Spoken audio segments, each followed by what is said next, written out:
Крестьянам, конечно, нужно даже.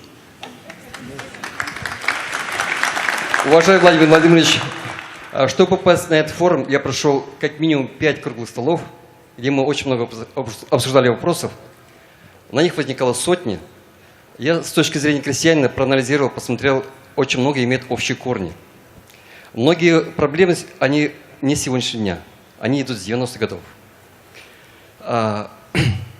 У крестьян, конечно, очень много вопросов, но сейчас хочу подать пример инновационного, скажем, подхода к обучению.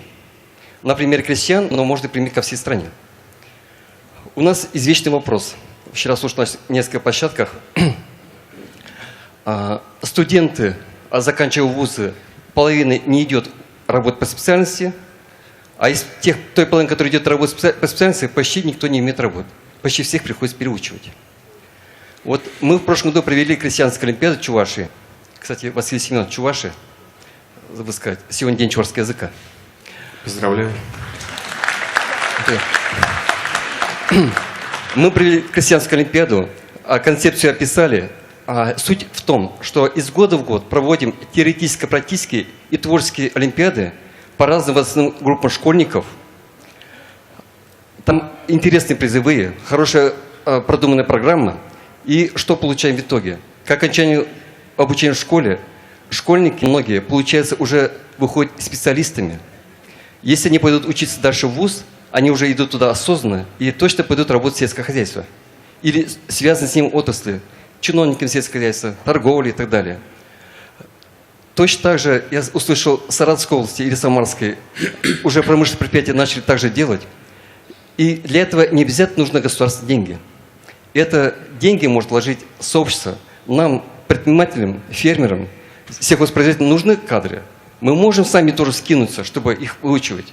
Мы можем креативно подойти к этим вопросам. Можем.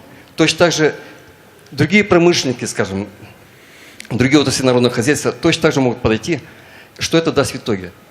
Мы дадим людей целенаправленных, сэкономим деньги на обучение. И главное, мы можем сегодня формировать общество будущего. Работая с учеником сегодня, мы получим результат через 10 лет. То общество, которое надо. Те вопросы, которые сегодня есть, мы с теми людьми, с этим мировоззрением, культурным уровнем не решим полностью. Это невозможно. Нужны другие люди, которых надо вырастить. Спасибо за внимание. Хорошо. Но это, собственно, даже не вопрос, это предложение.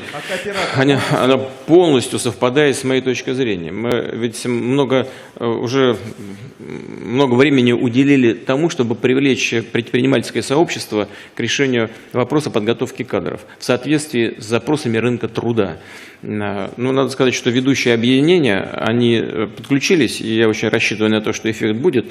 Но вот что касается подготовки кадров для сельхоз отрасли, я даже не знаю, насколько